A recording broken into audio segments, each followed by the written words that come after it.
Merci d'être avec nous. Bonjour Xavier. Bonjour, merci de m'accueillir. C'est un moment exceptionnel parce que Xavier ne s'exprime pas beaucoup sur l'aventure qui a été la sienne. Donc c'est vraiment un moment particulier. Quand je parle d'aventure, c'est vraiment une aventure de transformation, d'évolution et de changement, de la manière dont on mène le changement, puisque Xavier Lelouer, c'est le patron de l'Atelier V. Alors l'Atelier V, vous connaissez peut-être, il y a un site internet qui est opérationnel depuis peu de temps, mais qui présente ces produits qui sont des produits végétaux, alimentaires végétaux. Et l'aventure de Xavier... Alors, elle ne commence pas avec l'Atelier V, mais elle l'a mené à transformer cette entreprise qui est la sienne d'un atelier de charcuterie, traiteur charcutier, en un atelier traiteur, mais tout végétal. Alors, il va nous expliquer l'aventure. Cette aventure et nous montrer comment il a mené cette transformation en l'appuyant sur les 3 piliers du développement durable et à quel point c'est important pour l'équipe. Peut-être, Xavier, tu peux commencer par nous parler de toi un petit peu avant de parler de l'Atelier V. Oui, avec plaisir. Quelques mots, oui, sur mon parcours. En fait, moi, à l'origine, j'ai une formation scientifique. J'ai étudié pas très loin d'ici la physique, la chimie. Un peu de gestion pour finir. Et ensuite, j'ai travaillé 10 ans en fait, dans l'industrie, sur un poste de commercial. En fait, mes clients étaient les industriels de l'agroalimentaire. Donc, j'ai fait ça pendant 10 ans. Et en 2008, j'ai basculé sur le secteur de la restauration collective. J'ai intégré une entreprise régionale qui s'appelle Ensemble. Et qui est une grosse entreprise. Oui, c'est ça. Ouais. C'était quand j'ai quitté 1300 personnes. Donc effectivement... une belle entreprise et donc mon job en fait chez Ensemble, c'était directeur du développement durable. Donc je suis arrivé en fait en 2008 dans un contexte où il y avait de plus en plus de demandes, d'interrogations des clients, des prospects autour de la RSE, du développement durable et comment un acteur de la restauration collective pouvait apporter des réponses sur ces questions-là. Et tu as été directeur de la RSE. C'est un poste que tu as pris. Oui, c'était une création de poste.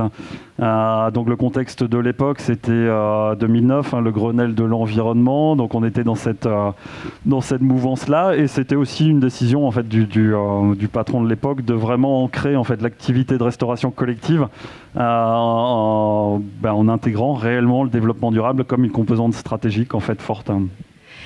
Tu es devenu directeur de la RSE, mais est-ce que tu avais déjà à l'époque une composante écolo, je mets des guillemets, mais comment tu t'es retrouvé à ce poste-là ? Non, pas du tout à titre professionnel. Par contre, effectivement, ouais, c'était des sujets, autant l'écologie au sens large que la gastronomie, c'était des sujets pour lesquels j'étais très sensible en fait. Et cette sensibilité, ça t'a paru suffisant pour te lancer, pour dire oui, je vais le faire, ce job-là, parce que la RSE à l'époque, c'était encore balbutiant. Il y avait peu de boîtes qui savaient trop comment mener les choses. Tu as eu un esprit un peu aventurier déjà à ce moment-là. Je ne sais pas si je le formulerais comme ça. Allez, moi je peux. Toi, tu es modeste, tu ne vas pas le dire, mais c'était un peu ça quand même. Oui, complètement. Et puis je le... Pardon. Je le regrette pas du tout dans le sens où effectivement il y avait une forme de prise de risque pour moi autant à titre professionnel que pour l'entreprise parce que les sujets étaient balbutiants à ce moment-là, et en même temps j'ai jamais regretté ce choix dans le sens où ça a été passionnant. C'est-à-dire que autant la thématique RSE, développement durable paraissait un petit peu abstraite, autant dans la pratique les sujets étaient passionnants parce qu'en restauration collective on touche au modèle alimentaire. On est allé jusqu'à faire des bilans carbone de l'activité et d'un repas en collectivité. On a travaillé sur l'intégration des produits bio en restauration collective scolaire. C'était des sujets nouveaux. On est allé sur toute la thématique de circuits courts, de mise en place en fait de liens avec les fournisseurs locaux, régionaux. Donc ouais, c'était risqué mais passionnant. Et des années presque de formation sur ces questions-là pour toi. Exactement, ouais, sachant que sur ces sujets-là, il n'y avait pas forcément de boîte à outils. Donc, tout était à inventer. Ouais, c'était à mettre effectivement en place. Ce qui a été aussi super intéressant pour moi et ce qui a à un moment fait le lien avec effectivement le projet ou l'aventure l'Atelier V, c'est que en plus de cette mission que j'avais en centrale autour de tout simplement de la mise en place d'une politique développement durable, j'avais aussi une mission terrain. En fait, je supervisais un certain nombre de restaurants justement sur le bassin de Rennes, donc la municipalité de Cesson, Champy et ainsi de suite. Et dans la pratique, on s'est attaqué à comment, il y a un objectif du Grenelle autour de la mise en place de produits bio en restauration collective scolaire. Comment on met ça en place. Donc ça m'a permis moi de rencontrer les acteurs en fait du bassin rennais au niveau de la bio et puis finalement, assez simplement, alors que sur le papier et pour le métier de la restauration, ouais, ça paraissait un peu fou. On a mis en place, on avait trouvé un éleveur laitier de la commune de Cesson-Sévigné, donc qui était en bio et avec qui on a commencé en fait à mettre en place un approvisionnement pour le restaurant scolaire. Donc toutes les semaines en fait, il livrait du lait bio. Et à partir de ça, l'équipe de restauration faisait de la purée, des entremets. Enfin voilà, ils ont décliné ça de X manières, ce qui fait que sur ce restaurant-là, finalement, on était dans les objectifs qui étaient fixés, c'est-à-dire mettre en place concrètement en fait des produits bio en restauration collective scolaire.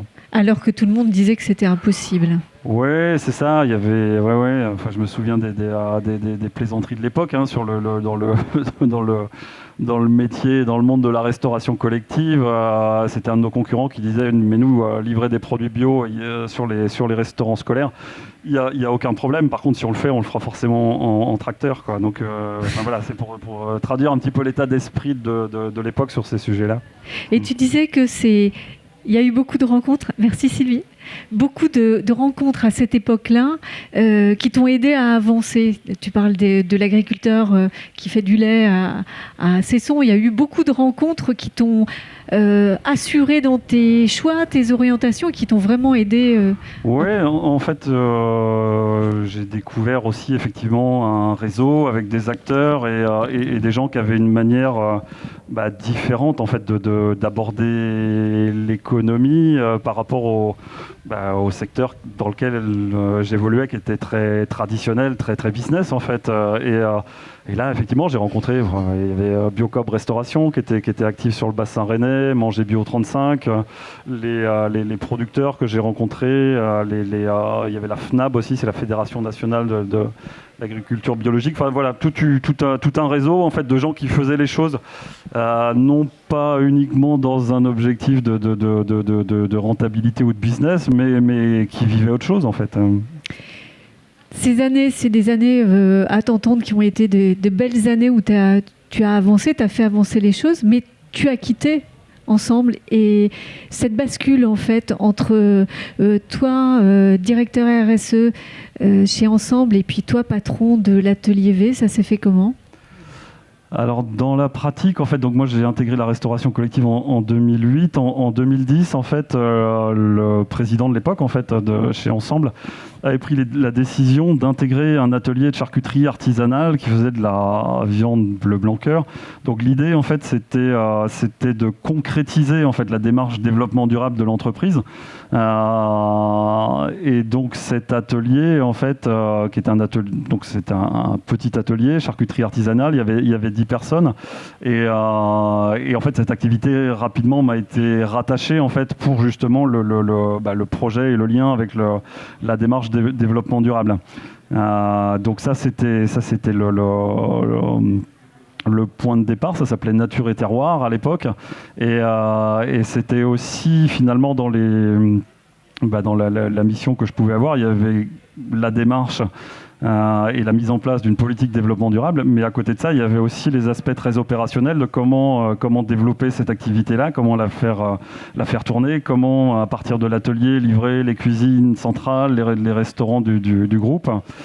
Donc ça a été aussi effectivement un point important pour la suite, puisqu'en 2012-2013, le groupe Ensemble a été vendu à Elior, et Elior n'a pas souhaité en fait reprendre cet atelier de charcuterie artisanale qui jugeait très très éloigné de leurs préoccupations et de leur métier, ce qui était le cas.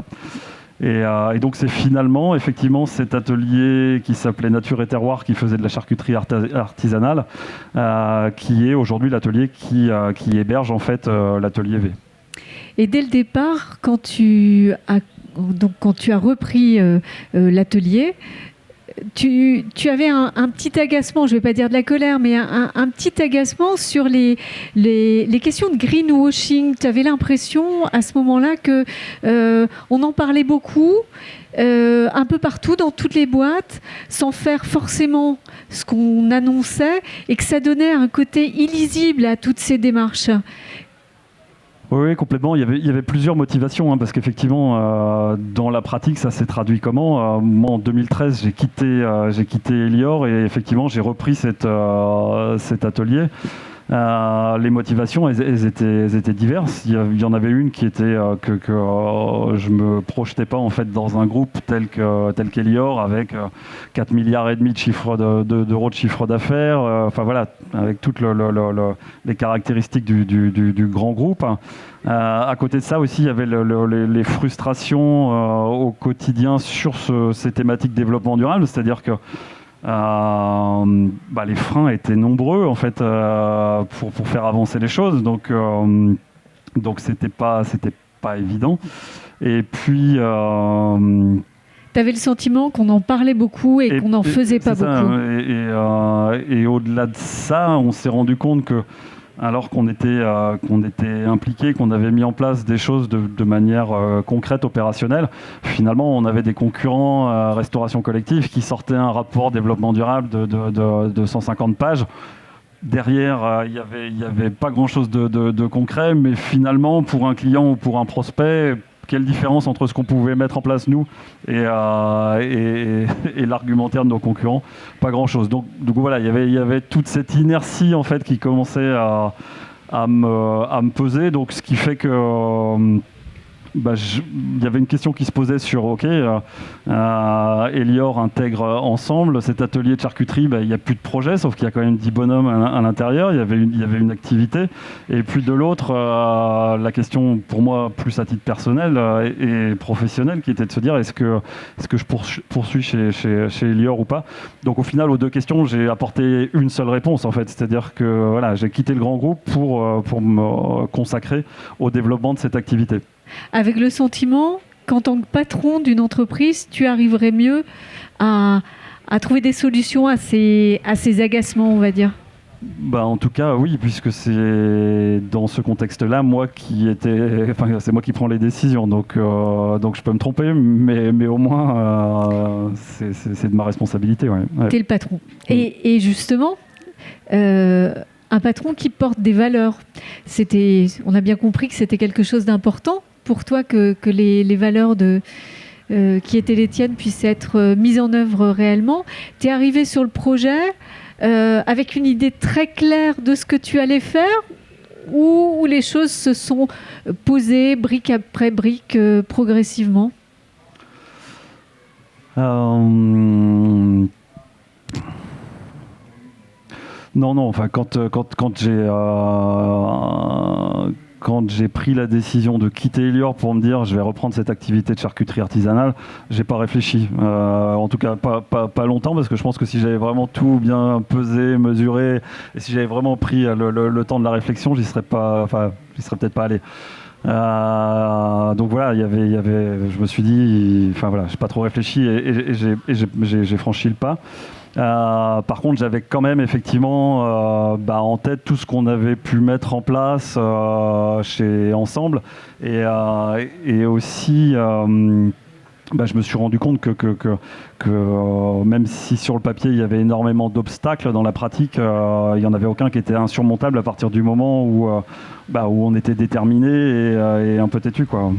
Et dans la mesure où on avait des valeurs, alors c'était quoi les valeurs que tu portais et que tu portes toujours sur cet atelier ? Ouais, tout ça s'est fait sur cette période un peu intermédiaire. En fait, ce qui m'a servi sans doute de ligne directrice, c'est effectivement les valeurs, mais c'est aussi certains constats en fait sur le modèle alimentaire en place, et un modèle alimentaire que je percevais comme étant de plus en plus fragile et en tout cas pour lequel le consommateur prenait de plus en plus de recul, c'est-à-dire que le modèle agricole intensif, gavé de chimie, l'industrie agroalimentaire focalisée sur son prix de revient, et puis 4 centrales d'achat en France pour la distribution.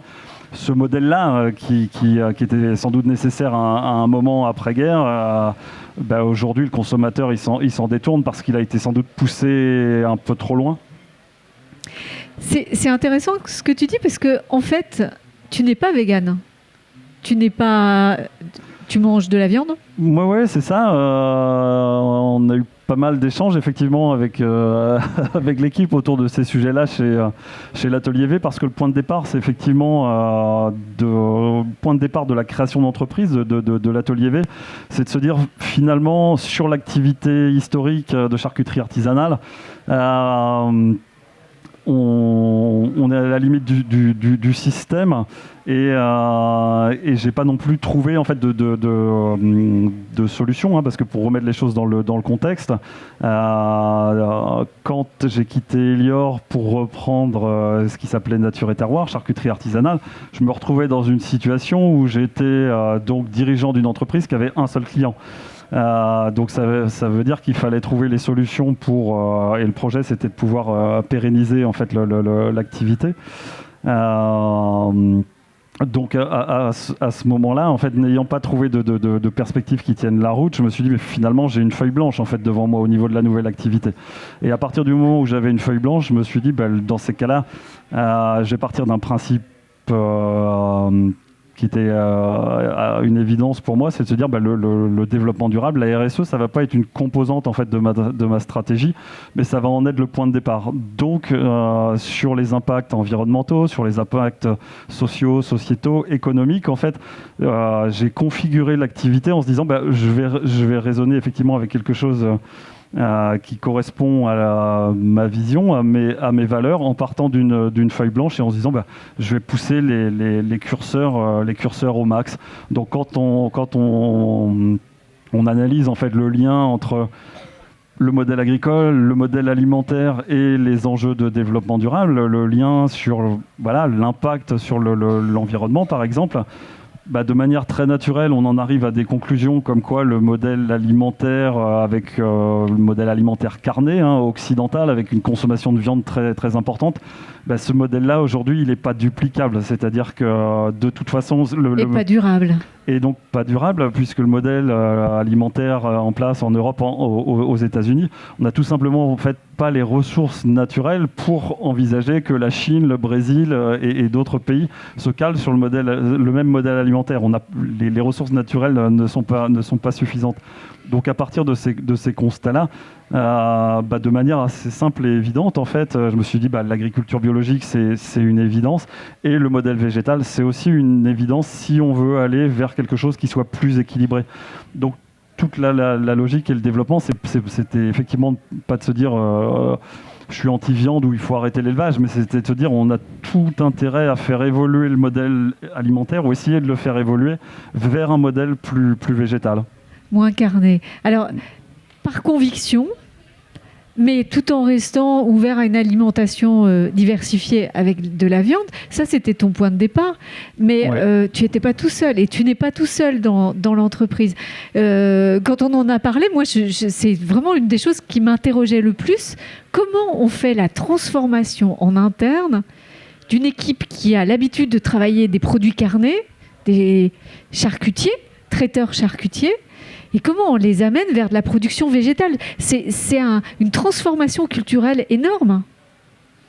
Effectivement, ouais, sur le papier, il y a un côté un peu marquant parce qu'effectivement, aujourd'hui, et sur les différentes gammes, on a la certification végane et dans l'atelier, j'ai des bouchers charcutiers de métier, en fait. Donc oui, il y a une forme de distorsion. Et alors que dans la pratique, en fait, aujourd'hui, la question me surprend un peu parce que ça s'est fait très simplement et très naturellement, en fait. Et oui, mais tu analyses un petit peu ce qui a permis que ça se fasse naturellement. Ça aurait pu ne pas être naturel, ça aurait pu être une source de conflit ou au moins de frustration pour une partie de l'équipe. Oui, bah, ce qui a sans doute aidé, en tout cas, c'était la seule manière dont j'envisageais effectivement la transition, c'est qu'à chaque étape, je leur ai expliqué, tout simplement, c'est une petite équipe, 10 personnes, donc je leur ai fait un constat tout à fait transparent de la situation, c'était de se dire, les gars, voilà où on en est. Si on reste sur cette ligne-là de la charcuterie artisanale pour la restauration collective, vraisemblablement d'ici quelques mois, on va devoir tous remettre nos CV à jour. Et par contre, je pense qu'il y a une manière de faire évoluer l'activité qui nous permettrait de retrouver une dynamique et un développement. Donc j'ai commencé par faire un constat et puis très régulièrement, en fait, on s'est réunis à horizon tous les 3-6 mois, en fait, pour leur dire on en est là aujourd'hui, voilà la nature des échanges avec les prospects, et en particulier avec Biocop, parce que effectivement on a eu la chance, et avant même que l'activité ne démarre, les premiers échanges c'était 2015. Je leur ai présenté en fait le projet d'entreprise et la manière dont j'envisageais l'évolution. Et ils m'ont dit bingo, on vous suit complètement effectivement dans ce qu'on recherche en termes d'offres et de fournisseurs. Donc dès que vous êtes prêts, on y va.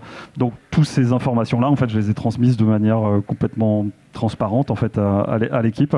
Donc effectivement, de fil en aiguille, on a géré le virage stratégique qui était assez serré. C'est 2 éléments essentiels pour la transformation. Le premier, comme tu as dit, il n'y avait pas le choix. Il fallait. Et le deuxième, c'est cette transparence, la régularité. Je me suis demandé aussi si ton approche, qui n'est pas du tout une approche sectaire, qui est une approche ouverte et souple, était à ton sens quelque chose qui avait favorisé la cohésion d'équipe et le fait que tout le monde est allé dans le même sens. Peut-être effectivement, parce que pour moi il n'y avait pas de hiérarchie, c'est-à-dire que le charcutier, pour moi le métier il est aussi noble que celui qui met au point ou qui fabrique des recettes véganes. Il n'y avait pas de problème vis-à-vis de ça. Et après, ce qui nous a aidé aussi sans doute à gérer la transition, c'est on est monté en gamme, et puis 2, on restait quand même finalement dans un univers de produits traiteurs frais, donc il n'y a pas eu de cassure. Pas trop violent. Ouais, c'est ça, il y a toujours eu un fil conducteur. Ça s'est fait naturellement. Le recul que tu as, toi, sur les facteurs et les leviers de transformation, parce que c'est ce que tu as fait dans l'équipe, c'est quoi les facteurs qui, à ton sens, permettent de transformer radicalement, mais naturellement et sereinement?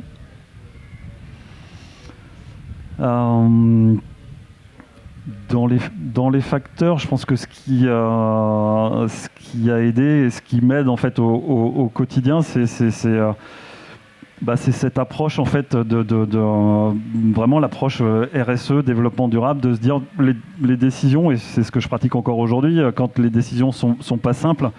Je reviens aux fondamentaux en fait, c'est-à-dire si mon activité, si la RSE c'est le point de départ, comment je dois gérer, quelles décisions je dois prendre par rapport à l'impact sur l'environnement, mais aussi au niveau social, sociétal et économique en fait. Ça devient une manière d'aborder en fait tous les sujets. C'est assez rare, hein, une entreprise qui dit le fondement de mon activité, c'est le développement durable. Et alors, dans le développement durable, 3 piliers, tu déclines ça comment dans ton activité ? De manière assez simple, hein, sur la partie environnementale, je l'ai expliqué, on a fait le choix du végétal. Aujourd'hui, on est sur une activité à 3/4 vegan, on va dire, sur les produits, et puis 1/4 végétarien. Le choix de l'agriculture biologique, c'était aussi une évidence. Ensuite, sur la partie sociale, sociétale, dans la démarche RSE, il y a cette logique en fait de valeur ajoutée, équitable, partagée, c'est-à-dire que par rapport au modèle dominant ou au travers du modèle dominant, où aujourd'hui on a certains maillons en fait de la chaîne nourricière ou de la filière alimentaire qui ont plus de poids, qui ont plus de puissance et qui sont en capacité d'imposer un rapport de force aux autres maillons. Dans notre démarche, nous, l'objectif, c'est que le producteur de pois chiches ou de lentilles, il vive aussi bien que nous, il ait aussi une activité pérenne et puisse gagner sa vie normalement, de la même manière que le maillon du distributeur ou le maillon du consommateur. Il faut que chacun se retrouve en fait et trouve... et accède à des bénéfices en fait. Et que ces producteurs ne soient pas trop loin, c'est aussi un facteur. Alors plus dans le volet environnemental, la question de la distance. Tu as des producteurs en France et en Europe aussi, je crois, hein, pour certaines des denrées que tu utilises. On parlait tout à l'heure des difficultés sur la gestion de la transition. Réellement, au niveau de l'équipe et de l'animation d'équipe, ça s'est fait très simplement, très naturellement.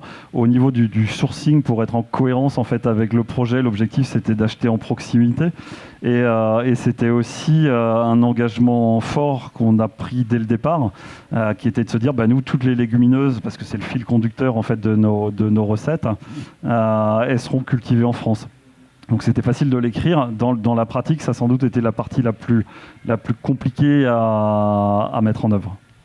Et pour finir, donc tu as trouvé pas trop loin dans des pays européens pour certaines de ces légumineuses qui sont difficiles à trouver Non, aujourd'hui en France. les légumineuses, et depuis 3 ans, donc depuis le lancement, on est sur des légumineuses qui sont cultivées en France. Quand on a besoin d'aller plus loin, c'est quand on trouve pas la ressource en fait en local ou en proximité.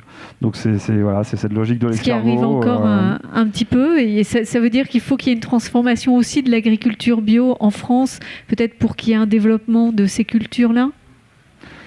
Ouais, pour moi, les moteurs, ils sont en route. Hein, c'est-à-dire que la dynamique, même par rapport à la situation en 2015, où réellement, quand je me rapprochais des producteurs ou des coopératives qui produisent des légumineuses bio, en leur disant voilà, je vais lancer une activité, j'aurais besoin de pois chiches ou j'aurais besoin de lentilles.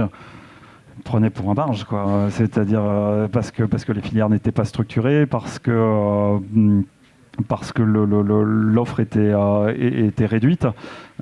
Aujourd'hui, les choses ont évolué. Aujourd'hui, c'est plus facile. L'activité s'est aussi développée, donc on est en mesure, nous, de leur donner de la visibilité. Donc c'est plus simple, mais ça a déjà bien évolué. Ça progresse, c'est plutôt positif. Donc dans le volet social, sociétal, il y a les relations dans l'entreprise, il y a les relations avec les fournisseurs. Et dans le volet économique, c'est souvent celui dont on ne parle pas quand on balaye le développement durable. Est-ce que les choix que tu as faits, ça a eu une influence sur le type de modèle économique qui est le tien ? Oui, pour faire le lien effectivement avec le sourcing, on va dire que dans le modèle dominant classique, j'aurais acheté des lentilles en Turquie, j'aurais acheté du pois chiche qui serait venu encore de plus loin et je l'aurais payé 2 fois moins cher. C'était pas notre projet. Notre projet, c'était de pouvoir inscrire en fait la relation dans le temps de manière équilibrée avec les producteurs. Donc ça veut dire que mes matières premières, je les achète effectivement plus cher parce que je privilégie en fait la mise en place de filières en France. Et donc, conséquence, ça veut dire que c'est plus risqué, c'est un autre modèle, ça fonctionne quand même. La conséquence de ça, c'est que nos prix de vente sont forcément plus élevés que si on était sur un sourcing beaucoup plus large. Donc ça veut dire aussi qu'on se retrouve confronté à des concurrents qui vont avoir des prix de vente inférieurs puisqu'ils ne prennent pas les mêmes engagements.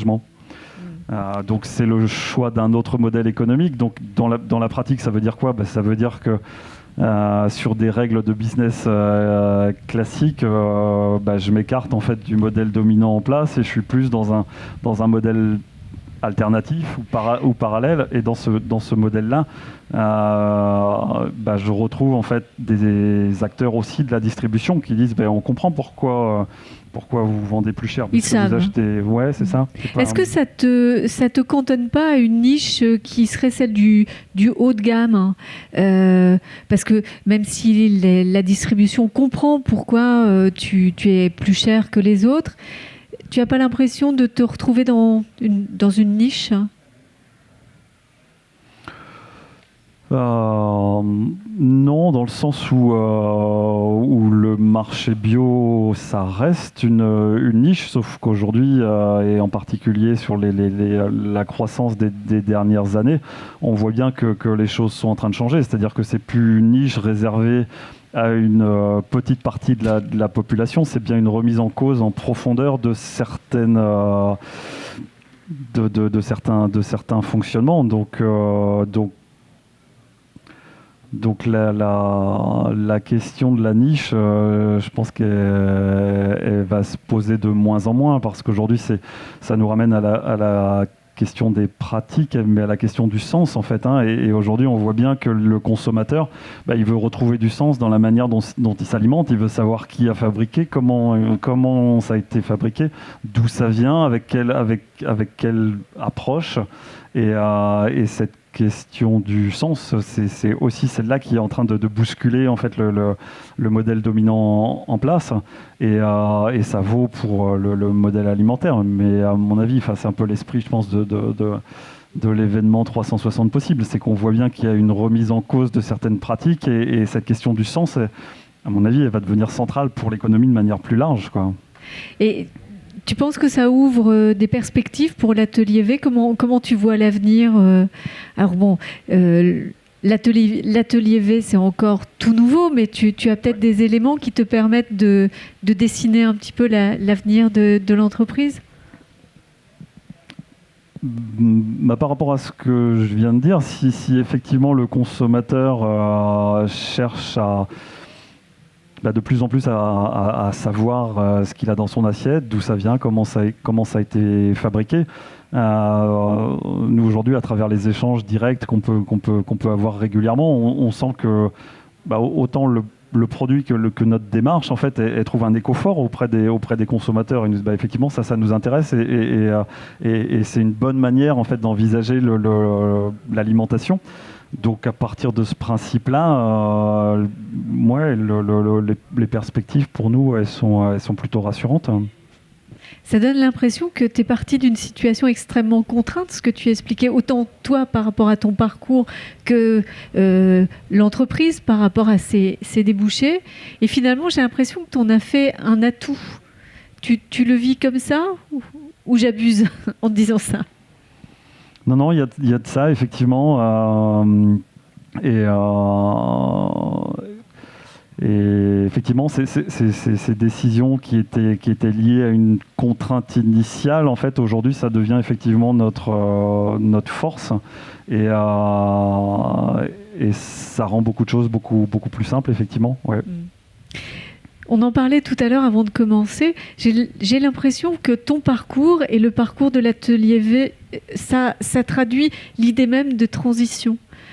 Un état de départ, un état à l'arrivée, et entre les deux, des étapes, une transformation du progressif, et du progressif basé sur le dialogue. Tu te reconnais là-dedans, ou encore une fois, c'est une interprétation de ma part ? Disons que... il y a effectivement la transition du modèle, mais il y a aussi effectivement l'évolution nécessaire, à mon avis, des relations au sein même de l'entreprise, quoi. C'est-à-dire que quand on s'inscrit dans une relation équilibrée, équitable avec les parties prenantes, avec les fournisseurs, forcément dans l'entreprise, on est aussi dans une logique d'horizontalité et on est aussi dans une logique où les relations doivent être équitables. Je te remercie. Alors, j'ai posé beaucoup de questions, mais vous en avez certainement à poser aussi. Toute l'équipe est derrière nous. Alors, tu disais 10 personnes au départ, mais aujourd'hui, vous êtes plus nombreux. Vous êtes 16, c'est ça ? C'est ça, ouais. Donc, il y a eu déjà une croissance de cette équipe qui t'accompagne. Complètement, ouais. Aujourd'hui, on est 16 et effectivement, le développement a été assez rapide, puisqu'on a complètement arrêté l'activité historique en 2016 et on a démarré l'activité. Donc c'était en juillet 2016, on est vraiment reparti de zéro. On avait fait 5 000 € le premier mois, quoi, et effectivement, aujourd'hui, la dynamique est bonne et nous a permis effectivement de renforcer l'équipe. Merci beaucoup. Merci Charlotte, merci Xavier. Merci Anne. Et puis, on vous souhaite tout plein de bonnes choses, pas forcément un développement international, mais un beau développement serein, régulier, et puis qui vous apporte toutes les satisfactions que vous nous avez présentées là. On vous les souhaite vraiment. Merci. Merci beaucoup. Au revoir.